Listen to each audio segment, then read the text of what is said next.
Hey there, and welcome. Before we step into this journey, let me ask you something simple yet unsettling. How does a country, powerful, wealthy, admired, go broke? How does something that looks unshakable on the outside quietly rot from within, until one day, the whole structure collapses? That's the haunting question Ray Dalio wrestles with in How Countries Go Broke, the big cycle. If you find this summary helpful, don't forget to like this video, subscribe to BookSnap, and comment below the title of the book you'd like us to summarize next. We'll make it happen soon. Now let's begin. Picture a rising sun spilling light across a bustling empire. The streets hum with energy. Merchants trade, artisans build, scholars write, and generals march with confidence. To live inside such a moment feels eternal. Rome thought so. The Dutch traders of the 17th century thought so. The British Empire at its height certainly thought so. And today, many nations still do. But Dalio asks us to look beneath the shine, beneath the noise of growth and prosperity, and see the hidden clock, the great cycle silently ticking away. It starts with a question. Why do civilizations like human lives follow arcs of birth, maturity, and decay? Why do nations repeat the same mistakes, despite centuries of warnings carved into the ruins of history? The answer, Dalio suggests, lies not in accidents or random chance, but in recurring patterns as reliable as the turning of seasons. Think of a forest. A storm comes and knocks down weak trees, clearing space for new life. Over time, that new growth rises, flourishing, reaching for the sky. But in its strength, it grows crowded, consuming more resources than the soil can give. Disease and decay creep in. Then once again, another storm arrives, sweeping through, cruel but cleansing. Nations, Dalio argues, grow and fall much like that forest. The storms of debt, inflation, inequality, and conflict come not because we want them, but because the cycle demands it. Dalio doesn't just point at history from a distance. He invites us into the drama of it.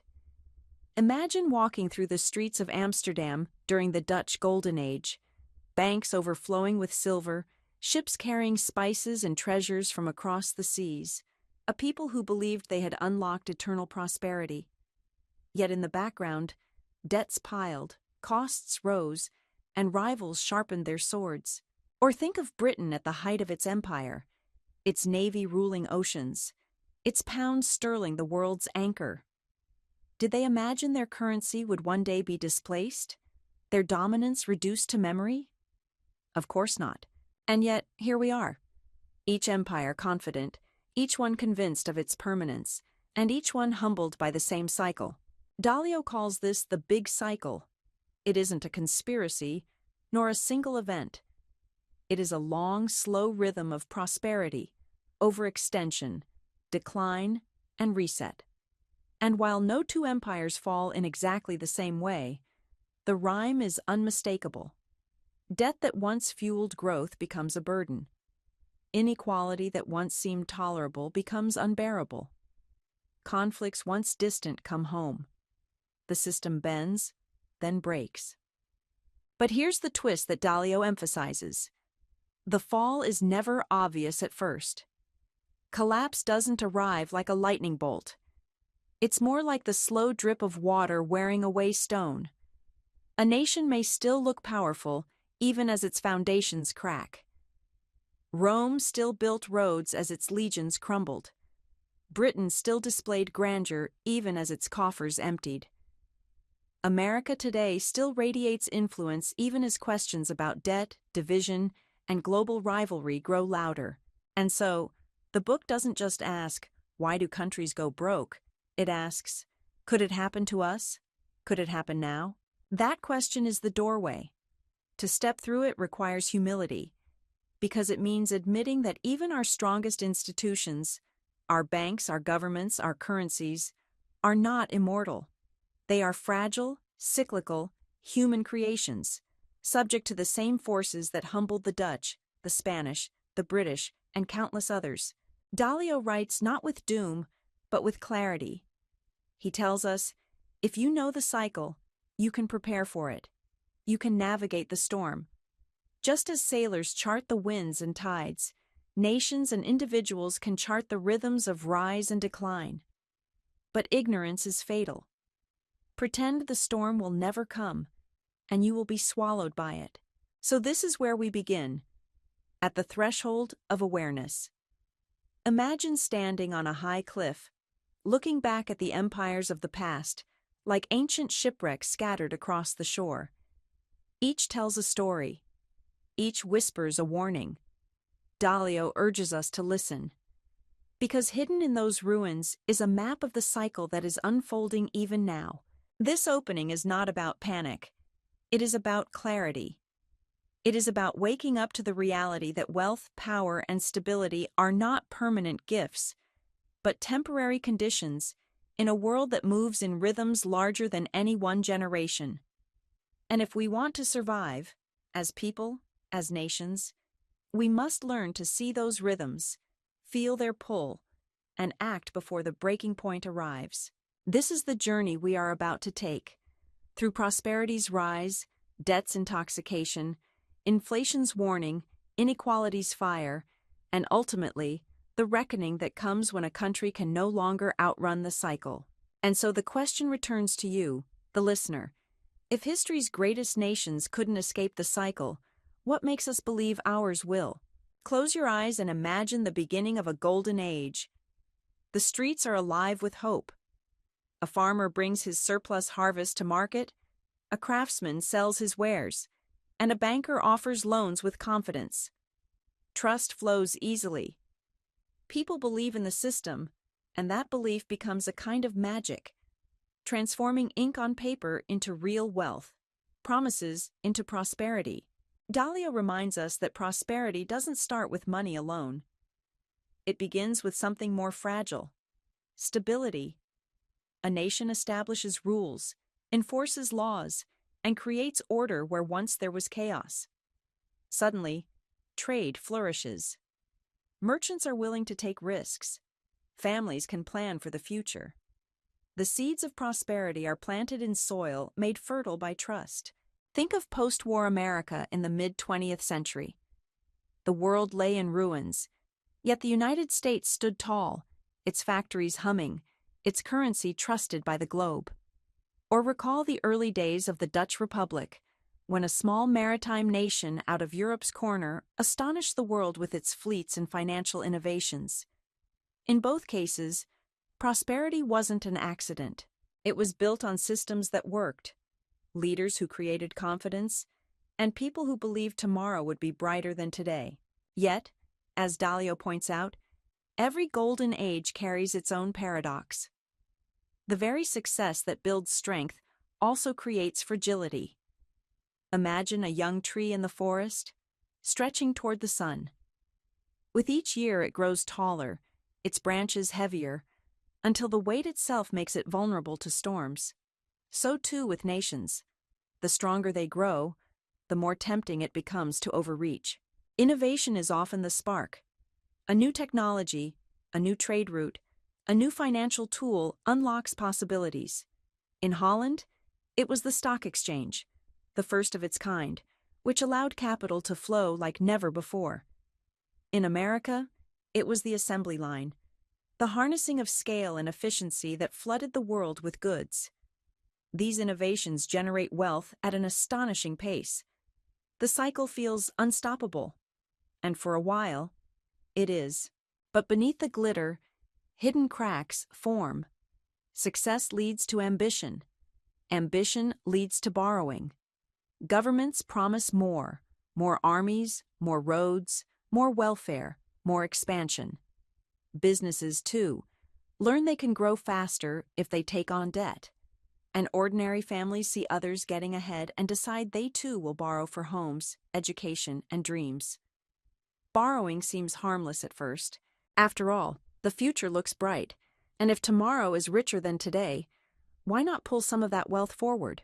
Dalio shows how this moment, when optimism turns into overconfidence, is the hinge of the cycle. It is the season when the harvest is richest, but also when the soil begins to exhaust itself. The system still looks strong, yet inside, its resilience weakens. History provides the clearest mirrors. In the 18th century, Britain's power expanded through both its navy and its debt-financed empire. It grew richer than ever before, yet each new commitment abroad added weight to the balance sheet. In the roaring 20s of America, skyscrapers soared, cars multiplied, and stocks seemed only to rise. Few noticed that debt, like a tide, was creeping higher beneath the surface. And here is where Dalio's voice turns cautionary. Prosperity is intoxicating, and nations, like individuals, rarely stop themselves when things are good. They push harder, spend more, promise bigger, believing that tomorrow will always provide the means to cover today's indulgences. But as he reminds us, no forest grows to the sky, no empire expands without end. This is the irony of prosperity. It feels safest at its peak. Citizens trust their leaders, markets rise, and foreign nations admire the strength on display. Yet it is precisely here, when the light is brightest, that shadows begin to form. So as we walk deeper into the big cycle, the story of prosperity is not simply about growth and abundance. It is about the hidden seeds planted during the good times, seeds that will sprout into the weeds of debt, inflation, and division. For now, the fields still shine golden. The harvest is plentiful. But somewhere in the distance, the first whispers of change drift on the wind. And the question grows sharper. When everything feels safe, are we unknowingly sowing the conditions for collapse? Prosperity, once rooted, has a way of pulling the future toward the present. Think of a family celebrating their good fortune. Their farm has had bountiful harvests for years, their pantry is full, and their neighbors admire their success. Soon they dream of expanding, building more barns, buying finer clothes, investing in luxuries they once thought impossible. But when their savings aren't enough, they turn to borrowing. After all, why not? Tomorrow looks certain to be even better. This is how Dalio describes the awakening of the debt machine. It begins quietly, even innocently. A government issues bonds to fund new roads, armies, or social programs. Businesses take loans to expand factories and hire workers. Families borrow to buy homes, confident that rising incomes will cover tomorrow's payments. Credit feels like free magic, a lever that multiplies prosperity. And for a time, it works. Debt fuels growth, growth fuels confidence, and confidence fuels more lending. Money feels abundant, opportunities endless. A country looks like it has discovered a perpetual motion machine. But as Dalio warns, this machine is an illusion. It does not create wealth, it only shifts it across time. Borrowing pulls tomorrow's spending into today, which means, inevitably, tomorrow will arrive thinner, poorer, and more fragile than expected. The cycle repeats across history. In the Dutch Golden Age, merchants financed vast fleets through credit, stretching further and further until the slightest disruption left them exposed. In Britain, the empire's wars and trade were lubricated by debt, piling up obligations that could only be serviced so long as growth continued. In modern America, credit cards, mortgages, and government bonds became the invisible skeleton of prosperity, supporting a way of life that looked solid, but was, in truth, mortgaged to the future. Debt, Dalio reminds us, is like a drug. At first it energizes. It creates motion where none existed. But with each new dose, tolerance builds, and more is required to feel the same lift. Eventually, the system needs borrowing just to stand upright, and even then, the weight grows unbearable. Consider this. In a society fueled by credit, people stop asking, "Can I afford this?" and instead ask, "Can I make the payment?" That shift is subtle but seismic. Wealth is no longer measured by what you own outright, but by how well you can juggle obligations. A nation in this stage looks outwardly prosperous, but underneath, it is bound by promises that may never be kept. Dalio illustrates how governments, too, fall into this trap. To win elections, leaders promise benefits, tax cuts, or grand projects. But rather than raising money honestly, they borrow, confident that future generations will shoulder the cost. This creates what he calls a debt snowball. Small at first, but growing as interest compounds. Eventually, the snowball becomes an avalanche that no one can stop. Yet during this stage, the illusion of safety remains. Credit makes life feel richer than it really is. Families own larger homes than their incomes justify. Companies boast higher valuations than their profits support. Nations strut on the global stage with militaries and programs that are, in truth, funded by invisible chains of debt. The applause is loud, the party dazzling. Few notice the floorboards beginning to creak. History is filled with echoes of this intoxication. The Roaring Twenties in America were a carnival of debt, with people buying stocks on margin, borrowing 90% of the price to chase quick riches. Japan in the 1980s seemed unstoppable, its real estate and stock market booming on waves of credit, until the inevitable correction turned triumph into decades of stagnation. Each time, optimism blinded people to the truth. Borrowed prosperity is fragile prosperity. Dalio doesn't condemn debt outright. Used wisely, it can fund investments that pay for themselves, a factory that generates income, an education that boosts productivity, an invention that reshapes industries. But the line between productive debt and reckless debt blurs easily, especially in times of optimism, and once a society crosses that line, the machine stops being a tool and becomes a trap.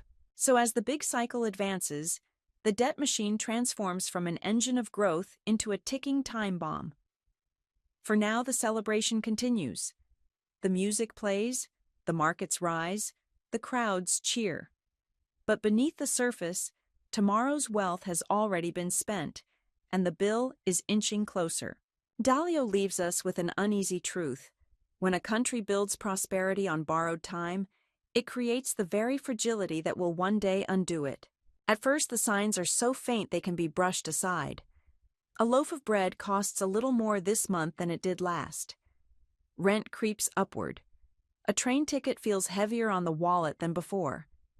People grumble but carry on, assuming it's just the normal friction of life.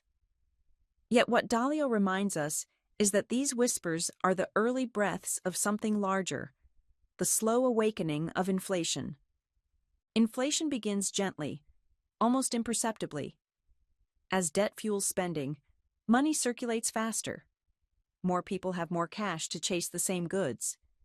Businesses, seeing the demand, raise prices. Workers, feeling squeezed, demand higher wages. Governments, unwilling to slow the economy, print more money or cut more checks.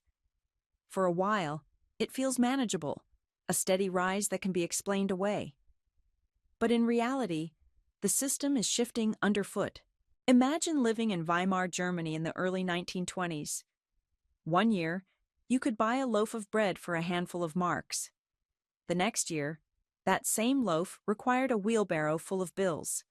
Or think of Argentina, where generations grew up watching their savings evaporate overnight as inflation gutted the peso's value. These aren't distant tragedies. They are the lived experience of ordinary people who woke one day to realize the money in their hands had turned into sand slipping through their fingers. Inflation is more than numbers rising on price tags. It is trust-breaking. A currency is not just paper. It is a collective belief. If people no longer trust that today's money will hold value tomorrow, the social contract frays. Saving feels foolish, planning feels impossible, and desperation creeps into daily life. Dalio shows how inflation, like a quiet intruder, seeps into every corner of society. For the wealthy, it eats away at investments, forcing constant gambles to outrun devaluation. For the middle class, it erodes savings, mortgages, pensions, the very anchors of stability. For the poor, it means hunger, as the cost of essentials rises faster than wages. It is a tax without consent, draining everyone but explained away in technical language that hides its cruelty. Governments, trapped by debt, often worsen the fire. To service obligations, they print more currency or keep interest rates low, feeding the very spiral they claim to fight. They insist it is temporary, transitory, or manageable, even as prices rise faster than their reassurances. And each step taken to delay the reckoning, another round of money creation, another layer of debt, only makes the eventual explosion more violent. But inflation is not only economic, it is emotional. It breeds anxiety, resentment, and fear.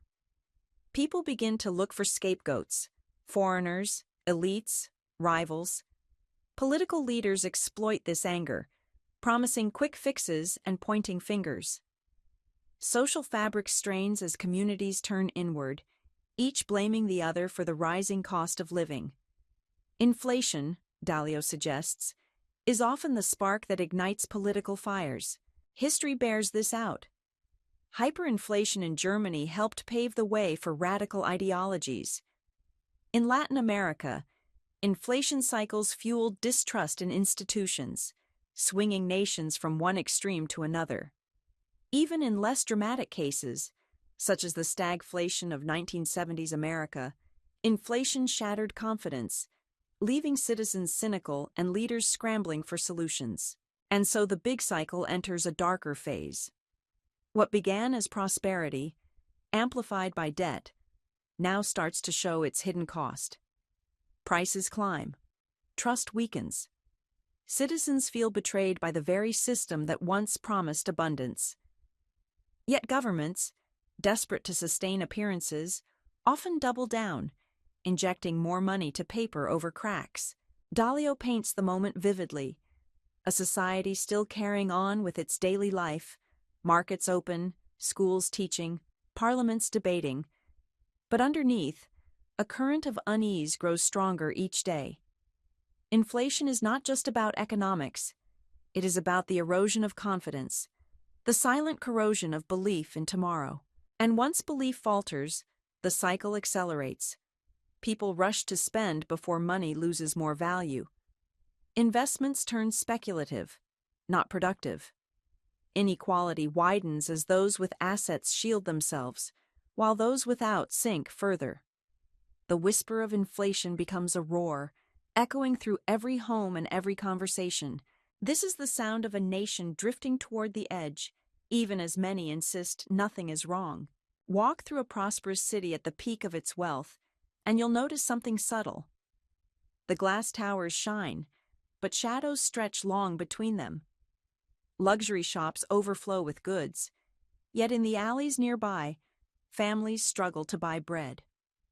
The cycle that began with shared prosperity now begins to tilt.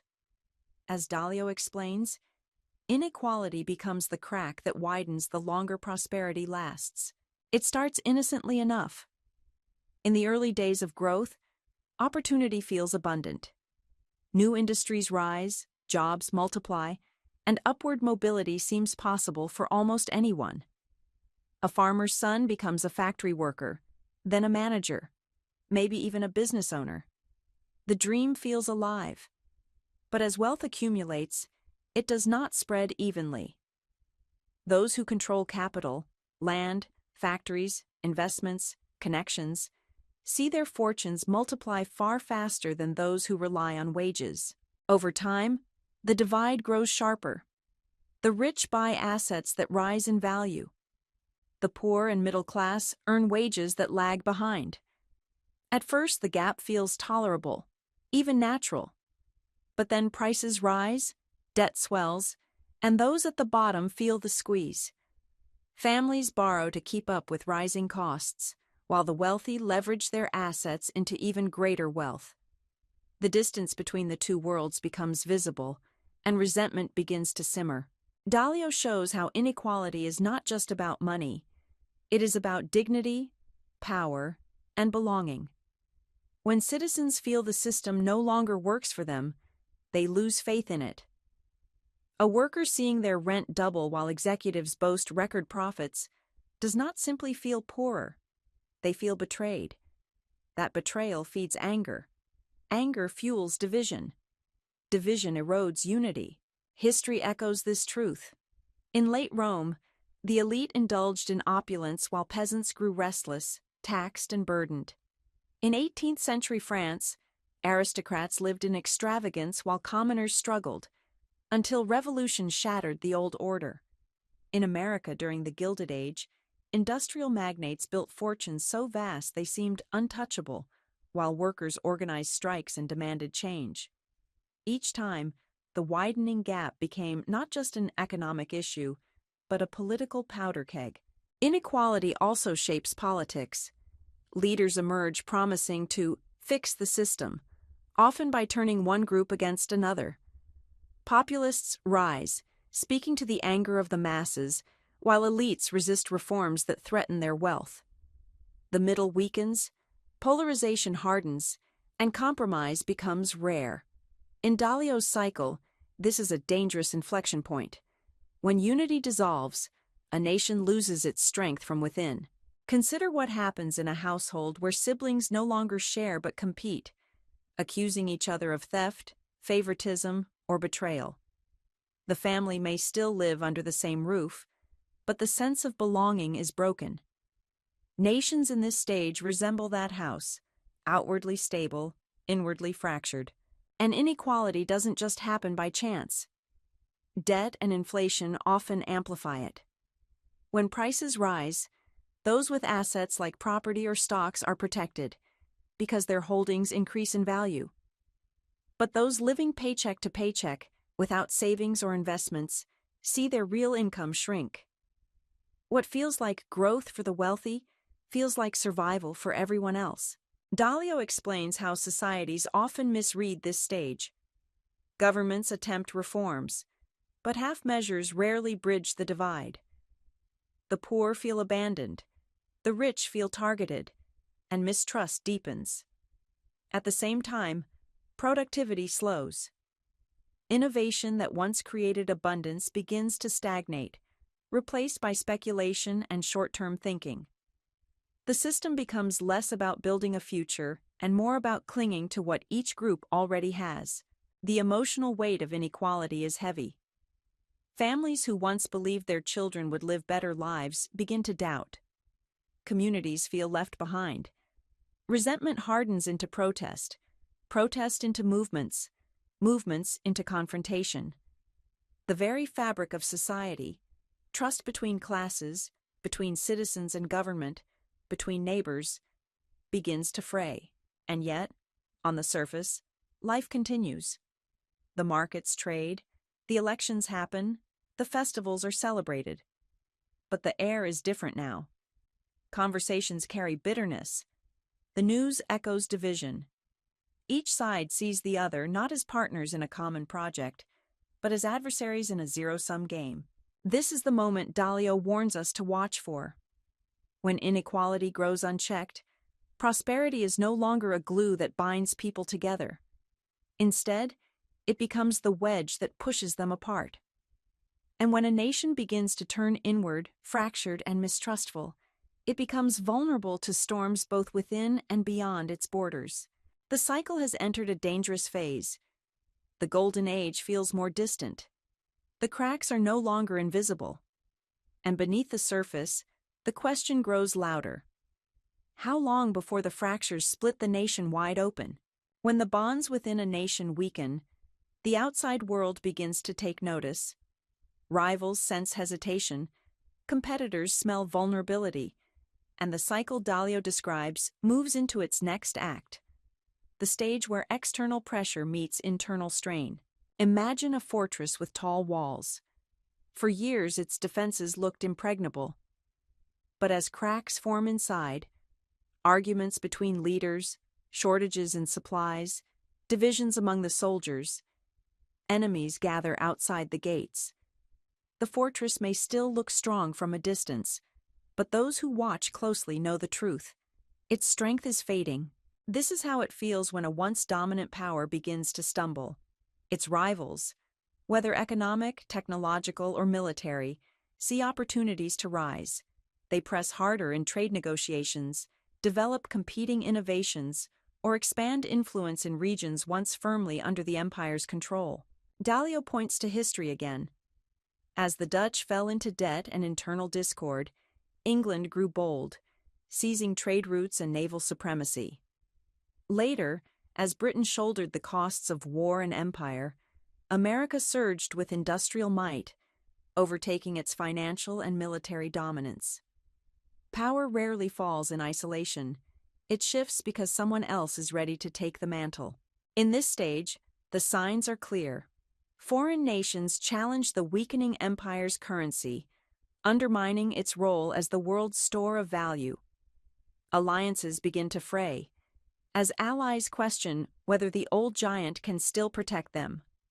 Military rivals test boundaries, probing for weakness. And all the while, the nation itself is distracted, consumed by internal debates over inequality, debt, and inflation. Consider America in the 1970s, with inflation high, social unrest brewing, and the dollar under strain. During that decade, oil-producing nations flexed their muscle, asserting control over resources that once seemed guaranteed. Or think of late Rome, with external tribes pressing at the borders while senators bickered endlessly within. The story repeats. A distracted giant creates space for challengers. This external pressure isn't only military, it is economic, cultural, technological. Competitors innovate faster, trade smarter, or project influence through softer means: media, education, investment. While the declining power leans on its old systems, rivals build new ones designed for the future. The gap narrows, confidence shifts, and gradually, the world begins to imagine a new leader on the horizon. Dalio emphasizes that this stage is not inevitable in timing, but it is inevitable in pattern.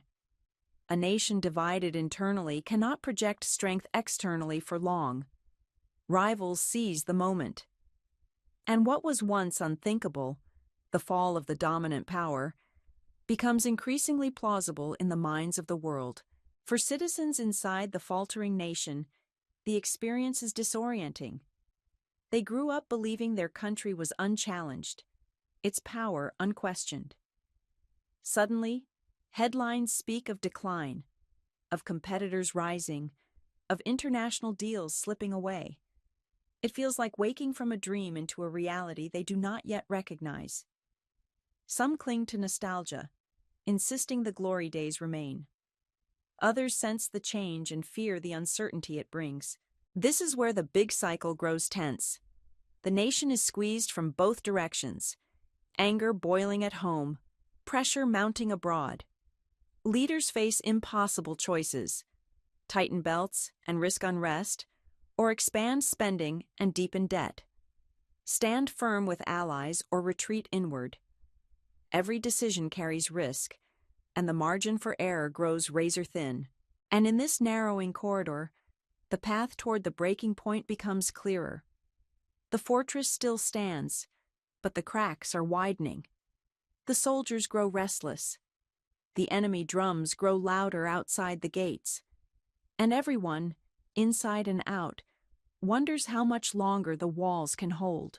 The walls can hold. The walls can hold. The walls can hold. There comes a moment in every cycle when tension stops simmering and boils over.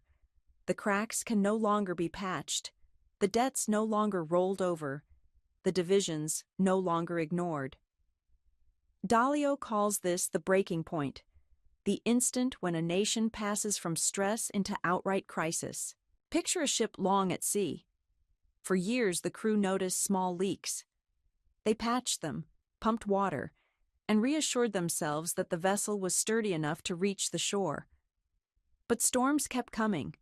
The patches wore thin, and one day a wave slammed broadside, tearing open the hull. In that moment, what had been survivable becomes existential. The ship is sinking. For nations, the breaking point often arrives suddenly, though it has been building for years. Debt, which once fueled growth, becomes unbearable. Interest payments consume budgets, leaving little for schools, healthcare, or defense. Inflation, once dismissed as temporary, accelerates into something people feel every day at the market and the gas station. Inequality, once tolerable, explodes into protests, strikes, or even riots. And when foreign rivals see the turmoil, they press harder, seizing markets, allies, or resources. Dalio shows how this convergence creates a spiral. Leaders scramble to maintain order, but every lever they pull seems to worsen another problem. Raise interest rates to fight inflation, and you trigger a recession that swells unemployment. Print more money to cover debts, and you stoke even higher inflation. Promise reforms to calm unrest, and you risk alienating elites whose support you still need. It is a no-win scenario, the cruel mathematics of decline. History paints the picture vividly. In the Great Depression, America's roaring 20s excess turned into a collapse of banks, markets, and trust almost overnight. In Greece a decade ago, debt reached such heights that austerity measures gutted daily life, leaving a generation adrift. In countless nations across Latin America, Asia, and Europe, the same story repeats. A point comes when the weight of promises exceeds the strength of reality. The breaking point is not just financial, it is psychological. Citizens lose faith in the system itself. A bank run begins not because the bank is empty, but because people believe it might be. A currency collapses not the moment it loses value, but the moment people no longer trust it will hold. Confidence is the invisible pillar of stability, and once it cracks, collapse accelerates with breathtaking speed. Dalio warns that leaders often deny the breaking point until it is too late. Their speeches insist that recovery is around the corner, that fundamentals are strong, that the storm will pass. But beneath the rhetoric, the machinery is failing. And when reality collides with denial, panic spreads. For ordinary people, this stage is bewildering. 1 month they are living normal lives, paying bills, sending children to school, planning vacations. The next, their savings are frozen, their wages worthless, their streets filled with protest. It feels as though the world shifted overnight. But in truth, the cracks had been widening for years. This is the cruel rhythm of the big cycle. The decline does not announce itself politely. It arrives like a sudden storm, tipping a nation from order into chaos. And once the breaking point is reached, the path forward is no longer about preserving prosperity, but about surviving collapse. The fortress has been breached. The ship is taking on water faster than it can be bailed. And those inside must now face a new reality. The world they knew is gone, and the choices ahead will demand sacrifice, pain, and reckoning. When the breaking point arrives, the nation staggers into desperation. Leaders scramble for tools, but the toolbox is full of blunt instruments, each carrying painful consequences. Defaults, devaluations, austerity, these are not abstract terms. They are the bitter medicine citizens are forced to swallow when the promises of prosperity collapse under their own weight. Picture a family who has lived beyond their means for years, piling debt upon debt. At first, they cover it with new loans, juggling credit cards, pushing off bills. But eventually, the phone stops ringing with approvals. The creditors demand repayment. There is no more hiding. That is what a country feels when it can no longer roll over its obligations. Dalio shows how defaults are the most brutal of resets. A government simply cannot pay what it owes. Bonds go unpaid, banks collapse, pensions vanish. International investors retreat, leaving the country isolated. To those outside, it looks like numbers on a chart. To those inside, it feels like betrayal. The savings of a lifetime evaporating in a week.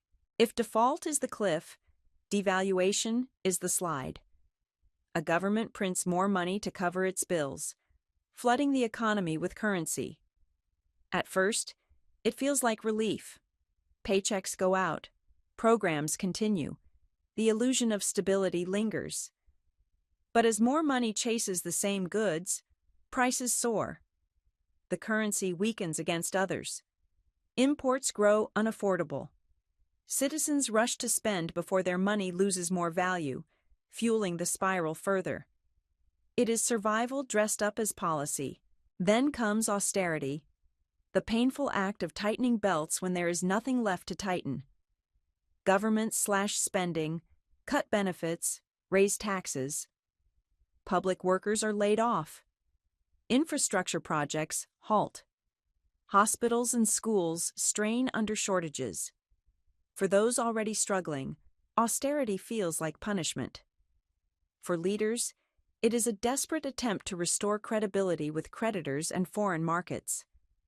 The cost, however, is borne by the very citizens whose trust is already broken. History overflows with these stories. Argentina, once among the world's richest nations, defaulted repeatedly, each time sending its people through waves of poverty and uncertainty. Greece endured years of austerity in the wake of its debt crisis, watching unemployment soar and youth flee abroad. In Russia during the 1990s, devaluation gutted savings, leaving families to barter goods for survival. Dalio's insight is that these responses, though painful, are not random. They are the predictable reactions of a system cornered by its own excess.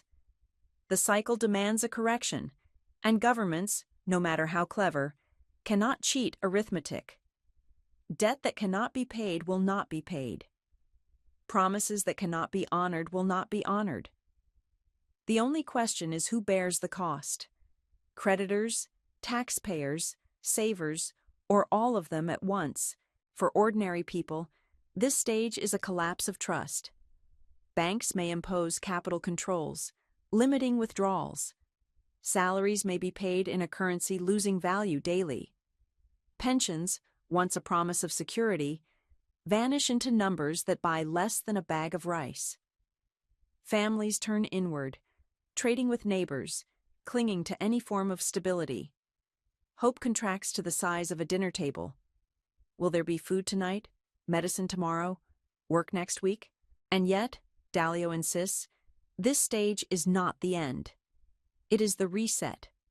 Just as a forest fire clears dead wood, defaults and devaluations clear the unsustainable weight of debt. The pain is sharp, the loss is real, but what emerges afterward can be renewal. The tragedy is that so often nations must endure such suffering before choosing discipline. From the outside, the world watches with cold calculation. Credit ratings fall, investors withdraw. Other nations distance themselves from the collapsing currency, and rivals, sensing weakness, prepare to press harder in trade, diplomacy, or even war. From the inside, however, it is chaos. The lived experience of collapse, the unraveling of a way of life, the desperate attempt to endure. The big cycle has reached its harshest turn. The illusions of prosperity are gone. The masks of stability have fallen. What remains is a society forced to confront the raw cost of excess and the hard choices of survival.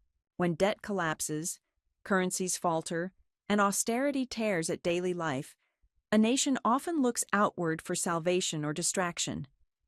Dalio warns that this is the stage where conflict becomes likely, sometimes in the form of trade wars, sometimes as geopolitical standoffs, and sometimes, tragically, as open war. Imagine a family tearing itself apart with arguments over money. The roof leaks, bills pile up, and blame flies across the dinner table. Then one night, instead of facing each other, they turn their anger outward, blaming the neighbors, picking a fight, insisting the problem lies beyond the walls. Nations behave much the same when cornered by internal crises. War, in Dalio's framework, is rarely the first choice. It is the last resort when leaders see no other way to unify the population or reclaim resources. Internal division makes governments desperate. External rivals, emboldened by weakness, push harder. And soon, a spark, a trade dispute, a border clash, a political insult, ignites a fire. History is scarred by these moments. In the 1930s, the Great Depression shattered economies worldwide, and political leaders turned to expansionism and aggression to distract from domestic pain. Japan, facing economic strain, invaded Manchuria. Germany, crushed by reparations and inflation, sought strength through militarization. The internal crises of those nations spilled violently across borders, reshaping the world in catastrophe. Even when full-scale war does not erupt, the pressure manifests in escalating rivalries. Trade wars erupt as nations impose tariffs, each side trying to protect fragile industries while inflaming tensions. Currency wars unfold as governments devalue to gain advantage, sparking retaliation. Technology wars pit nations against each other in the race for dominance over the future. Each is a battlefield, different in appearance but born of the same desperation. A weakening power trying to hold on, and a rising one pressing its advantage. Dalio notes that in this stage, narratives become weapons. Leaders rally citizens with patriotic speeches, promising to defend honor, reclaim greatness, or punish enemies. Propaganda replaces reason, uniting fractured populations against a common foe. For citizens battered by inflation and inequality, the appeal is powerful. War offers purpose, direction, and an enemy to blame. But beneath the rhetoric, the costs are immense. Trade wars raise prices further. Military spending drains already broken budgets. Lives are risked, wealth destroyed, futures mortgaged in the gamble of conflict. For some nations, war accelerates their fall rather than saving them. For others, it delays decline but at terrible cost. The emotional heart of this stage is fear mixed with pride. A once mighty nation, humiliated by its struggles, lashes out in the hope of reclaiming dignity. Citizens, caught between despair and patriotism, march forward even when they suspect the path is ruinous. And rivals, knowing the cycle's rhythm, maneuver carefully, sometimes confronting, sometimes waiting for the giant to stumble on its own. Dalio makes clear, war is not inevitable, but it is common. When internal fractures align with external rivalry, the temptation grows too strong. And whether fought with bombs, tariffs, or code, these conflicts are often the final act of a declining power. The big cycle by this stage is in full collapse. Trust is broken, wealth is drained, and unity exists only in the face of an enemy. The storm that began with debt and inflation has now become thunder on the horizon, rumbling with the threat of war. And as history teaches, once that thunder breaks, the world itself is reshaped. When the cannons quiet, or when the dust of economic wars finally settles, the aftermath is rarely triumphant. A nation that once stood tall now finds itself humbled, stripped of the illusions that once made it appear invincible. This is the sobering descent Dalio describes, the period when the decline becomes undeniable, and the role of power shifts from leader to follower. Picture an old lion, once feared across the savannah. Its roar carried authority, its strength commanded respect. But after years of battles and wounds, its body weakens. Rivals it once intimidated now circle closer. It is not that the lion disappears overnight, but that its dominance fades, replaced by the rising vigor of others. For nations, this moment is marked by loss of status. The currency that once anchored global trade is abandoned in favor of a stronger alternative. The alliances once led with authority now seek new patrons. Industries that were once the pride of the nation shrink, outpaced by competitors abroad. The former empire is still present, still wealthy compared to many, but the world no longer revolves around it. Dalio shows how Britain lived this decline. At its peak, the pound sterling was the world's reserve currency. Its navy ruled the seas, and its empire spanned continents. But after wars, debt, and internal strain, Britain ceded its global leadership to the United States. Its cities still bustled, its culture still influenced the world, but its dominance was gone. Similarly, the Dutch before them watched as their golden age gave way to British supremacy. Each empire passed the torch, not willingly, but because the cycle demanded it. For citizens, this aftermath feels like shrinking horizons. Jobs once secure are outsourced. Standards of living stall or decline. Children inherit a future less abundant than their parents enjoyed. Pride gives way to nostalgia, a longing for the good old days when their nation seemed unstoppable. That nostalgia can be dangerous, Dalio warns, because it blinds people to the need for adaptation. Instead of preparing for a new role in the world, they cling to memories of a fading past. The emotional tone of this stage is quiet exhaustion. After debt crises, inflation, austerity, and conflict, societies are tired. They crave stability, even at the cost of ambition. Leaders speak less of expansion and more of rebuilding. Families turn inward, focusing not on rising status, but on survival and recovery.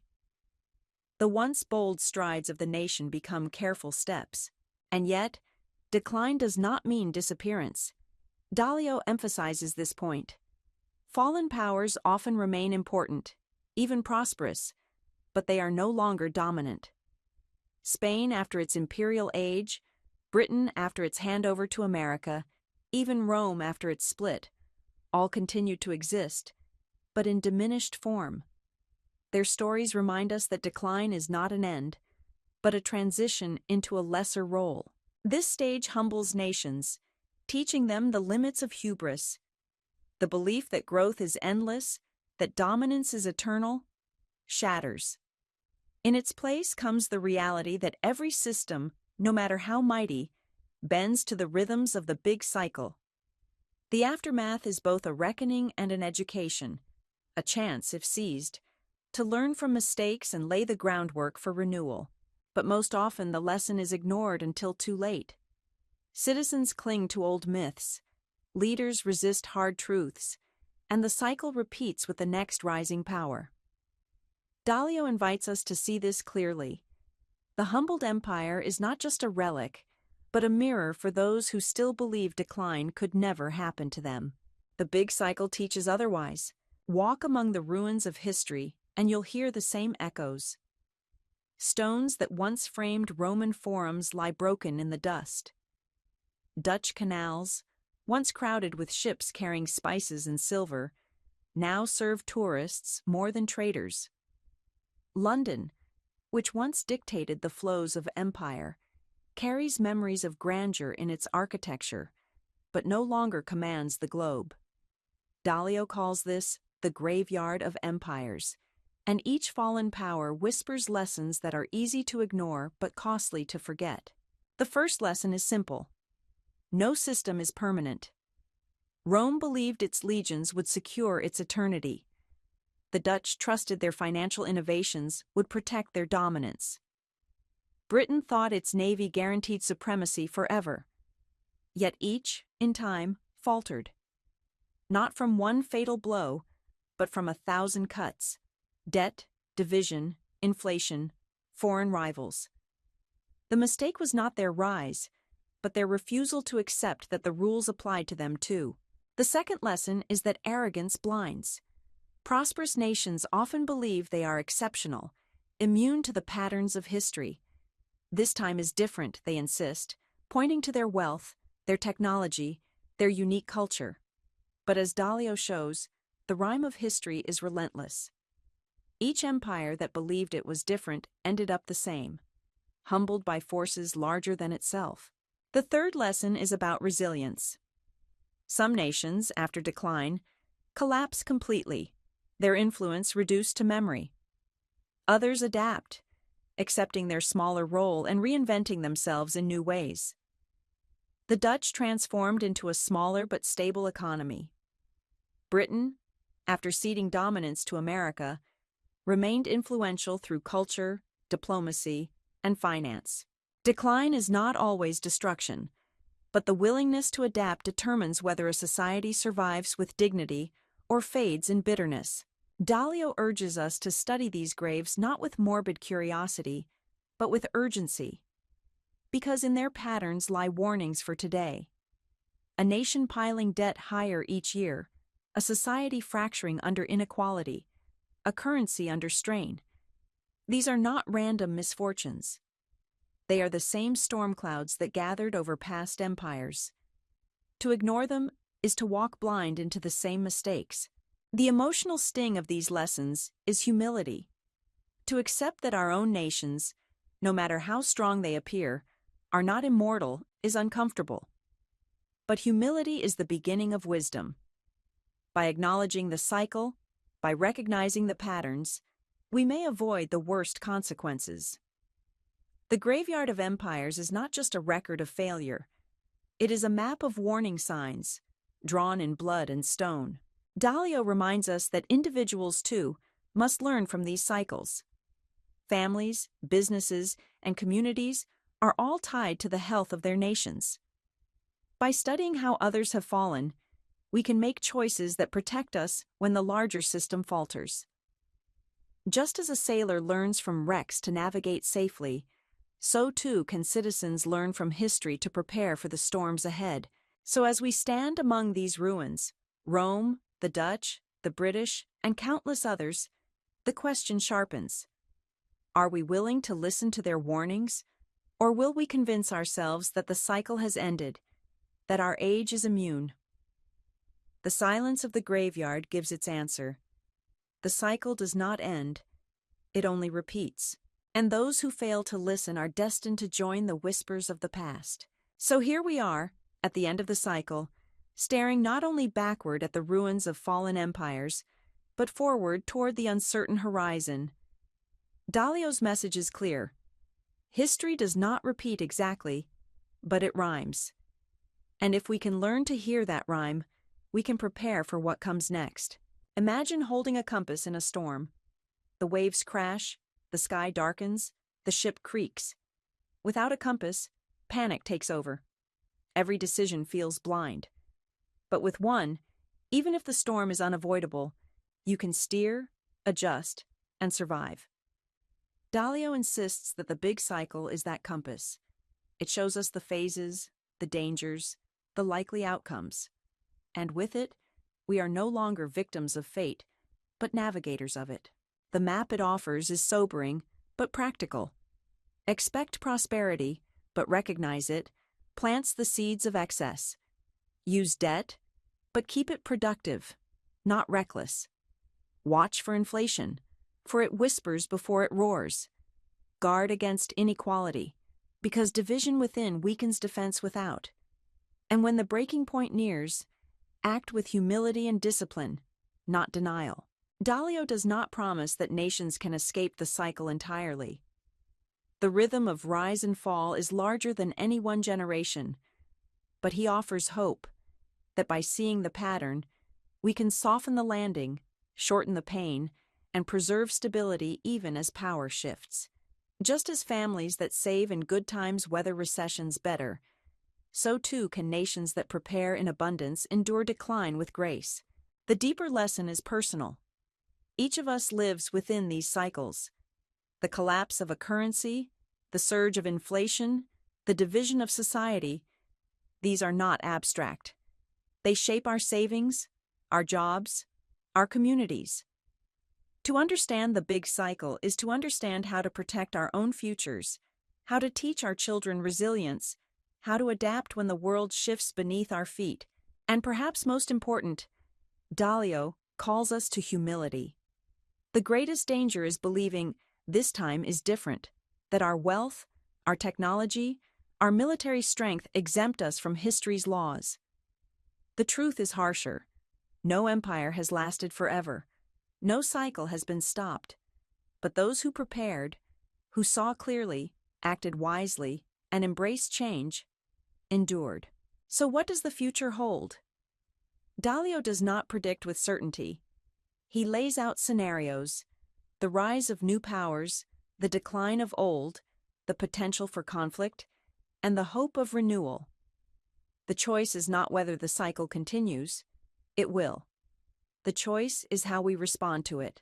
Will we deny it, clinging to illusions until crisis forces a reckoning? Or will we face it with open eyes, preparing our systems, our policies, and our lives for the storm ahead? As we close this journey, imagine standing once more on that high cliff, looking back at the wreckage of past empires, hearing their whispers carried on the wind. They are not just echoes of failure. They are voices urging us forward. See what we could not. Prepare where we did not. Learn what we ignored. The big cycle is not prophecy. It is a warning, a guide, and if we choose, a chance to navigate wisely. And perhaps that is the true gift of Dalio's work. Not the certainty of survival, but the clarity to steer toward it. To steer toward it. To steer toward it. To steer toward